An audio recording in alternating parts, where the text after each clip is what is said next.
It may seem like the semicolon is struggling with an identity crisis. It looks like a comma crossed with a period. Maybe that's why we toss these punctuation marks around like grammatical confetti. We're confused about how to use them properly. In fact, it's the semicolon's half-half status that makes it useful. It's stronger than a comma and less final than a period. It fills the spaces in between, and for that reason, it has some specific and important tasks. For one, it can clarify ideas in a sentence that's already festooned with commas. Semicolons. At first, they may seem frightening. Then, they become enlightening.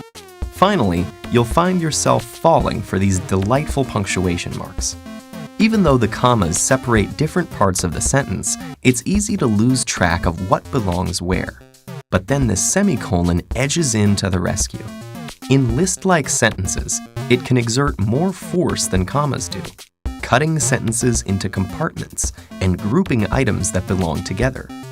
The semicolon breaks things up, but it also builds connections. Another of its tasks is to link together independent clauses. These are sentences that can stand on their own, but when connected by semicolons, look and sound better because they're related in some way. Semicolons were once a great mystery to me. I had no idea where to put them. Technically, there's nothing wrong with that. These two sentences can stand alone, but imagine they appeared in a long list of other sentences, all of the same length, each separated by periods.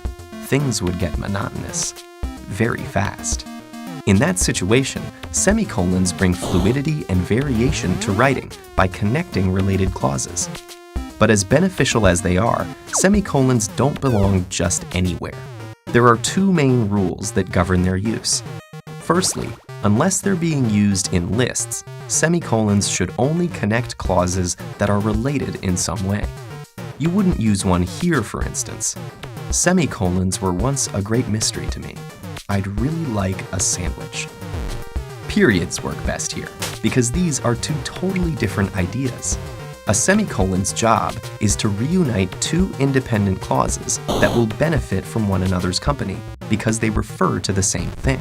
Secondly, you'll almost never find a semicolon willingly stationed before coordinating conjunctions.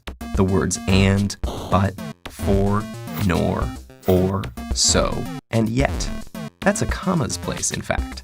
But a semicolon can replace a conjunction to shorten a sentence or to give it some variety. Ultimately, this underappreciated punctuation mark can give writing clarity, force, and style, all encompassed in one tiny dot and squiggle that's just waiting to be put in the right place.